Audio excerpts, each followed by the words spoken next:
1963, Hannah Arendt escandalizaba la opinión pública cubriendo el juicio de Eichmann en Jerusalén y tratando el tema de la banalidad del mal. Proponía que la acusación estaba equivocada, llevando el juicio como si Eichmann fuese un monstruo.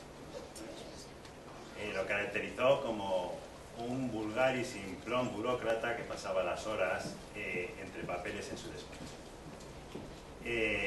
Al mismo tiempo, Milgram en Estados Unidos, en la Universidad de Yale, practicaba un experimento que confirmaba la tesis de Arendt.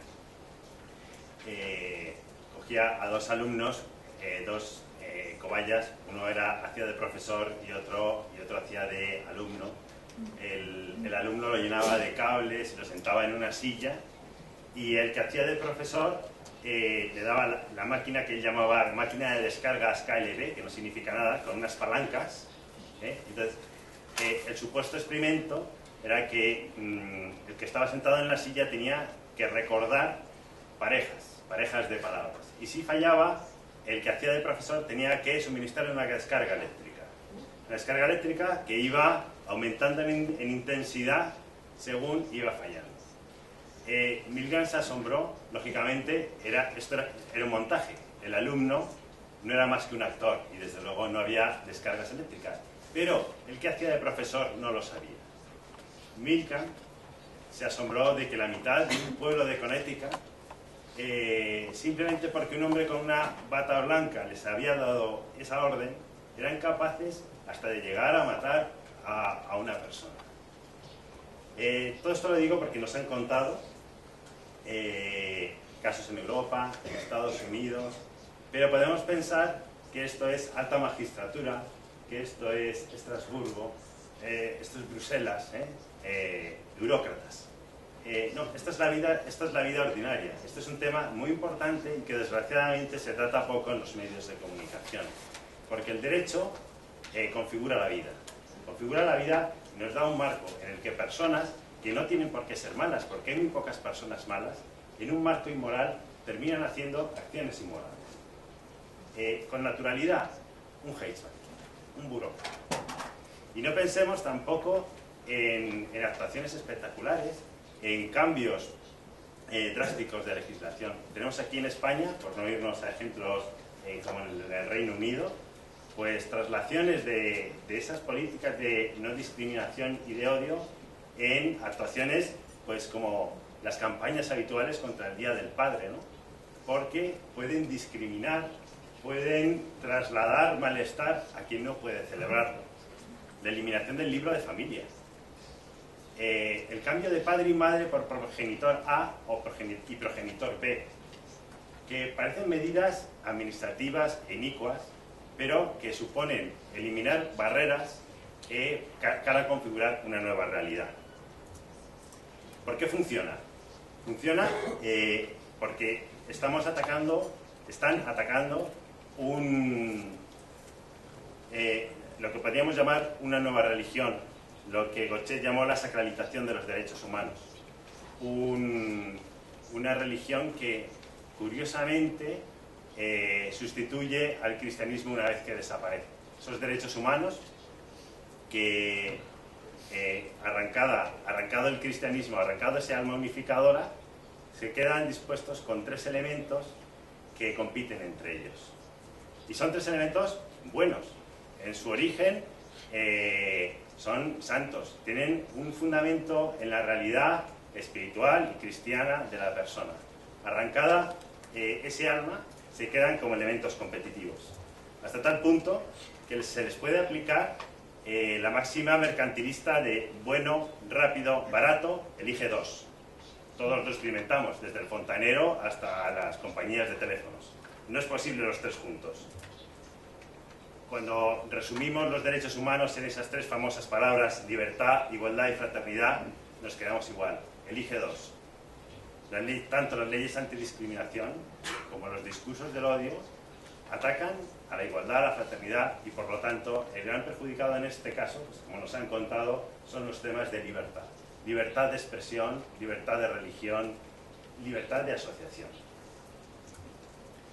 Y funcionan precisamente porque ese vacío que se ha dejado en la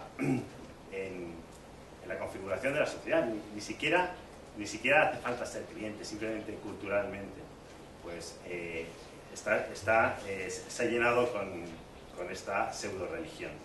No sé. Y por otro lado podemos ver, y esto nos puede ayudar a entender cómo defendernos, que son elementos antiguos, aunque el modo de plantear este nuevo, digamos, ataque en esta guerra cultural al cristianismo es nuevo, pero proviene de elementos que conocemos. Es un marxismo, es un psicoanálisis freudiano, ese proletario marxista, junto con el reprimido freudiano, nos queda el oprimido.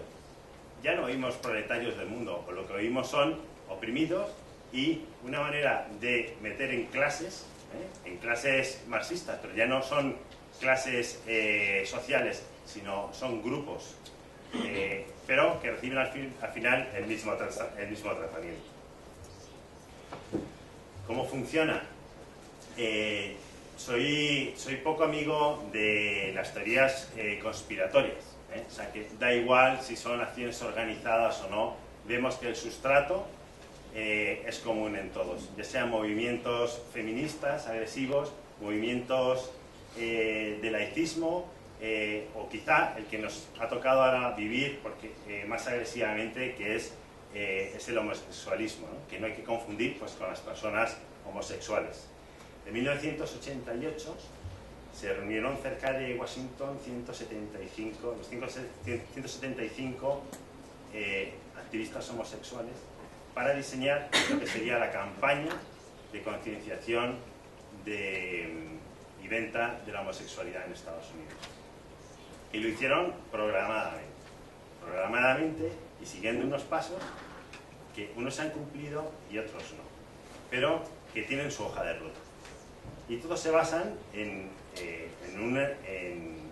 una frase, en una idea que tanto Kirk como Mason, participantes en ese evento, pues trasladaban, ¿no? De una forma u otra, el hecho de poder separar la palabra de su referente semántico y manipularla de manera conveniente constituye la base y fundamento de todos los principios de carácter abstracto que configuran la campaña propagandística que proponemos. Antes proponían un cartel agresivo. Este es un cartel del lobby homosexual en Inglaterra. ¿Veis cómo mezclan conceptos y que están separados de sus referentes? Y esto ha funcionado. Antes ha mencionado la película 1984, con una programación muy marketingiana, muy de venta de producto, a la que le han fijado un precio que es el que debe pagar el ciudadano en caso de no querer entrar en las imposiciones antidiscriminatorias, que es el ser calificado como un odiador, en este caso como un homófobo, que es un concepto muy fácil de transmitir, pero del que es muy difícil defenderse.